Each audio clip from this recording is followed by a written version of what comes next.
Livre de la Genèse, chapitre 32. Jacob poursuivit son chemin, et des anges de Dieu le rencontrèrent. En les voyant, Jacob dit, « C'est le camp de Dieu ». Il donna à ce lieu le nom de Mahanaïm. Jacob envoya devant lui des messagers à Ésaü son frère au pays de Séhir, dans le territoire d'Édom. Il leur donna cet ordre, « Voici ce que vous direz à mon seigneur Ésaü. Ainsi parle ton serviteur Jacob. J'ai séjourné chez Laban et j'y suis resté jusqu'à présent. J'ai des bœufs, des ânes, des brebis, des serviteurs et des servantes, et j'envoie l'annoncer à mon seigneur pour trouver grâce à tes yeux. » Les messagers revinrent auprès de Jacob en disant, « Nous sommes allés vers ton frère Ésaü, et il marche à ta rencontre avec 400 hommes. » Jacob fut très effrayé et saisi d'angoisse. Il partagea en 2 camps les gens qui étaient avec lui, les brebis, les bœufs et les chameaux, et il dit, « Si Ésaü vient contre l'un des camps et le bat, le camp qui restera pourra se sauver. » Jacob dit, « Dieu de mon père Abraham, Dieu de mon père Isaac, Éternel, qui m'a dit, « Retourne dans ton pays et dans ton lieu de naissance, et je te ferai du bien. » Je suis trop petit pour toutes les grâces et pour toute la fidélité dont tu as usé envers ton serviteur, car j'ai passé ce Jourdain avec mon bâton, et maintenant je forme 2 camps.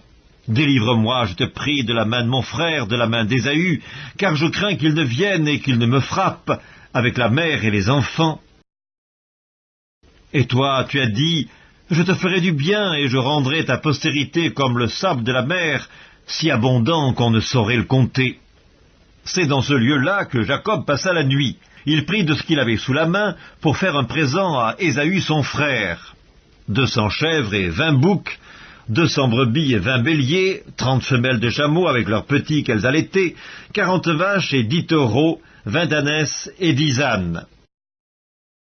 Il les remit à ses serviteurs, troupeau par troupeau séparément, et il dit à ses serviteurs, « Passez devant moi et mettez un intervalle entre chaque troupeau. » Il donna cet ordre au premier.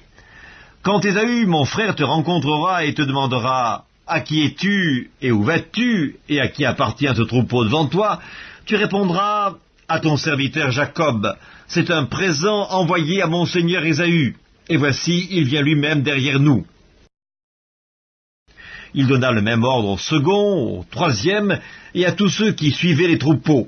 C'est ainsi que vous parlerez à mon seigneur Ésaü quand vous le rencontrerez. Vous direz, « Voici, ton serviteur Jacob vient aussi derrière nous. » Car il se disait, « Je l'apaiserai par ce présent qui va devant moi. Ensuite je le verrai en face, et peut-être m'accueillera-t-il favorablement. » Le présent passa devant lui, et il resta cette nuit-là dans le camp. Il se leva la même nuit, prit ses 2 femmes, ses 2 servantes et ses 11 enfants, et passa le gué de Jabbok. Il les prit, leur fit passer le torrent, et le fit passer à tout ce qui lui appartenait. Jacob demeura seul.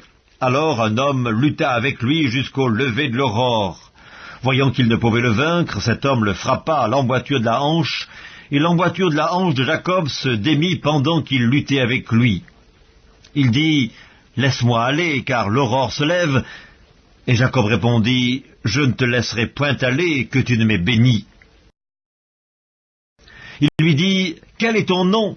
Et il répondit, « Jacob. » Il dit encore, « Ton nom ne sera plus Jacob, mais tu seras appelé Israël, car tu as lutté avec Dieu et avec des hommes, et tu as été vainqueur. » Jacob l'interrogea en disant, « Fais-moi, je te prie, connaître ton nom. » Il répondit, « Pourquoi demandes-tu mon nom ?» Et il le bénit là. Jacob appela ce lieu du nom de Péniel, car, dit-il, « J'ai vu Dieu face à face, et mon âme a été sauvée. » Le soleil se levait lorsqu'il passa à Péniel. Jacob boitait de la hanche. C'est pourquoi, jusqu'à ce jour, les enfants d'Israël ne mangent point le tendon qui est à l'emboîture de la hanche, car Dieu frappa Jacob à l'emboîture de la hanche, au tendon.